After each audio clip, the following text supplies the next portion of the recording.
السلام علیکم ناظرین، کیا باری واقعی اپنی ہی محبت کو اپنے شک کی نظر کرنے جا رہا ہے؟ کیا عنایا اور ایان کی سازش کامیاب ہو جائے گی؟ اور کیا آخر کار علیزے کو اپنی ساس اور نند کی اصل حقیقت کا پتہ چل جائے گا؟ اور کیا رمیسا اپنے ہی بیٹے کاشف کے ذریعے عالم کے سامنے بے نقاب ہو جائے گی؟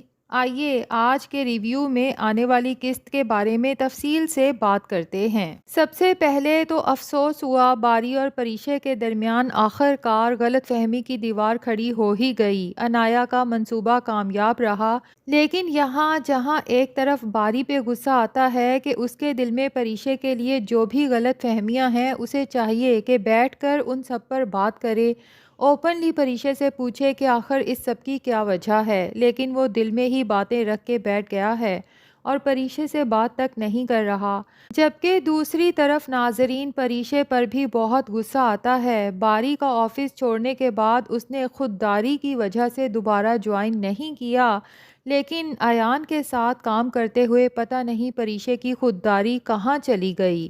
جب پتہ چل گیا تھا کہ یہ آفس ایان کا ہے تو وہ لون واپس بھی دے سکتی تھی اسی وقت اور جاب چھوڑ سکتی تھی، جبکہ پریشے اچھے سے جانتی ہے کہ ایان اسے کس حد تک چاہتا تھا، اور اب تو ایان نے 2-3 بار پریشے سے اس بارے میں سوال بھی کیا کہ تم نے مجھے ریجیکٹ کر کے باری سے شادی کیوں کی، لیکن پریشے اس کے باوجود بھی ایان کا آفس نہیں چھوڑتی۔ تو یہاں پر پریشے کی خودداری کہاں چلی گئی؟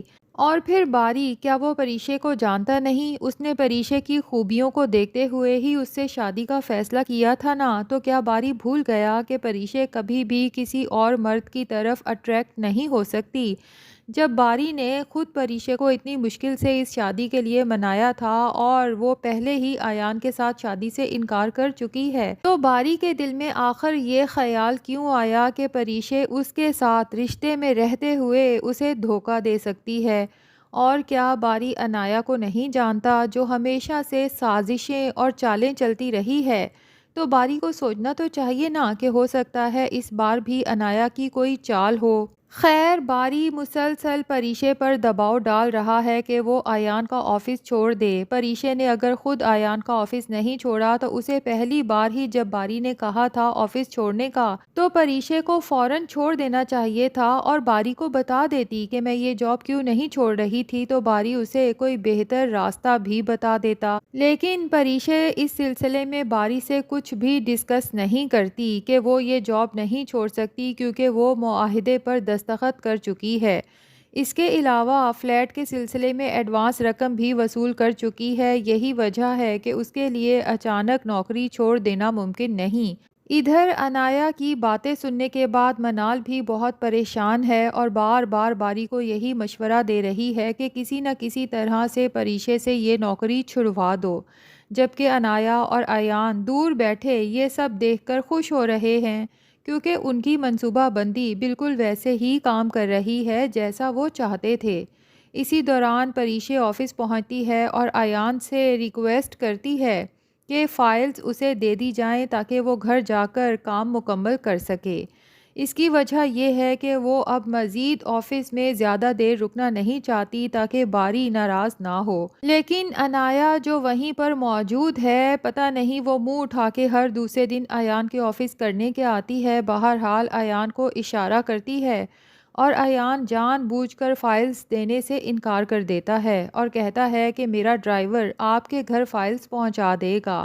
خیر، پریشے گھر پہنچتی ہے اور وہاں پر منال بھی موجود ہوتی ہے۔ پریشے منال سے بہت خوش دلی سے ملتی ہے، محبت سے اسے گلے لگاتی ہے، جبکہ اسی دوران عنایا اور ایان پلان کے مطابق فائلز لے کر پریشے کے گھر پہنچ جاتے ہیں۔ انہیں اچانک وہاں دیکھ کر پریشے کے ساتھ ساتھ منال اور باری بھی کافی حیران رہ جاتے ہیں، جبکہ عنایا فوراً وضاحت دیتی ہے کہ ایان نے چند فائلز پریشے کو دینی تھی، اس لیے ہم نے سوچا کہ خود آ کر دے دیتے ہیں، لیکن ان کا اصل مقصد تو کچھ اور ہی ہے۔ باری اور منال دونوں یہ دیکھتے ہیں اور نوٹ کرتے ہیں کہ ایان جان بوجھ کے فائلز دیتے وقت پریشے کے ہاتھ کو چھونے کی کوشش کرتا ہے، جبکہ پریشے فوراً اپنا ہاتھ پیچھے کر لیتی ہے اور کافی گھبرا جاتی ہے۔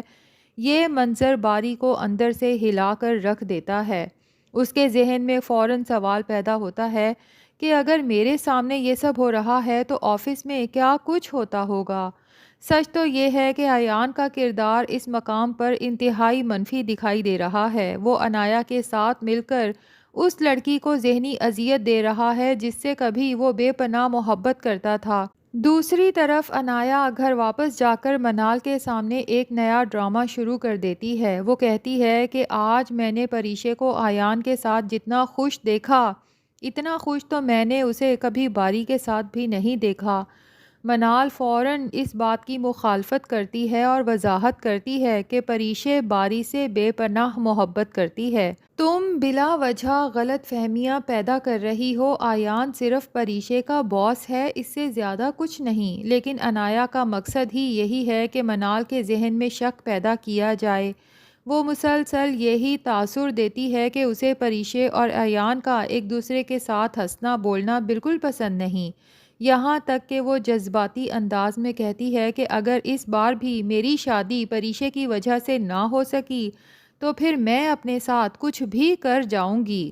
یہ سن کر منال مزید پریشان ہو جاتی ہے اور اس کے ذہن میں بھی یہی سوال گھومنے لگتا ہے کہ آخر پریشے ایان کی جاب چھوڑ کیوں نہیں دیتی۔ اور سچ پوچھے ناظرین تو پریشے بھی غلطی کر رہی ہے۔ اگر وہ باری یا منال کو معاہدے اور ایڈوانس رقم کی حقیقت بتا دے تو شاید بہت سے مسائل حل ہو جائیں گے، لیکن وہ خاموشی اختیار کیے ہوئے ہے اور اسی خاموشی کی وجہ سے اس کا اپنا گھر خطرے میں پڑتا نظر آ رہا ہے۔ دوسری جانب علیزے کی زندگی میں بھی ایک بڑا موڑ آنے والا ہے۔ آخر کار اس کے سامنے اس کی ساس اور نند کا اصل چہرہ بے نقاب ہو جائے گا۔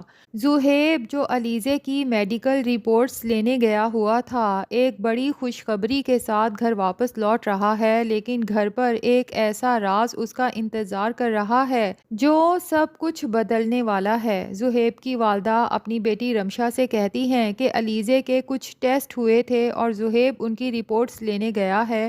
یہ سنتے ہی رمشا کا لہجہ زہر آلود ہو جاتا ہے۔ وہ طنزیہ انداز میں کہتی ہے کہ پہلے تو میرا بھائی اس کی ویل چیئر دھکیلتا رہا، بڑی مشکل سے اس کے پاؤں ٹھیک ہوئے ہیں اور اب اولاد کے لیے نہ جانے کتنے ڈاکٹروں کے چکر لگانے پڑیں گے۔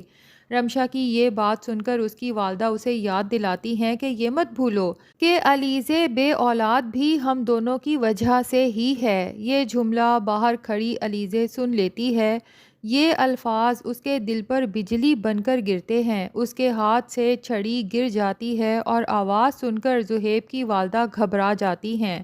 وہ فوراً باہر دوڑتی ہیں تاکہ معلوم کر سکیں کہ کہیں کسی نے ان کی گفتگو سن تو نہیں لی۔ اب امید کرتے ہیں ناظرین کہ علیزے کا حال بھی اس کی دادی جیسا نہ کریں کہ جس کو بھی راز پتہ چلتا ہے اسے ڈرامے میں مار دیتے ہیں۔ مزہ تو تب آئے کہ زہیب جو خوشی خوشی ہاتھ میں رپورٹس لیے گھر واپس آ رہا ہے، اس میں ایک دفعہ پھر علیزے کے ماں بننے کی خوشخبری ہو اور زہیب اپنی ماں اور بہن کی یہ باتیں سن لے، جس کے بعد وہ اپنی بہن کا تو کم سے کم گھر میں داخلہ بند کر دے، کیونکہ علیزے کی ساس پھر بھی اتنی بری عورت نہیں ہے اگر رمشا اس کے ساتھ نہ ہو، اور زہیب خود علیزے کا خیال رکھے تاکہ اس بار ان کی ہونے والی اولاد کو کوئی نقصان نہ پہنچا سکے۔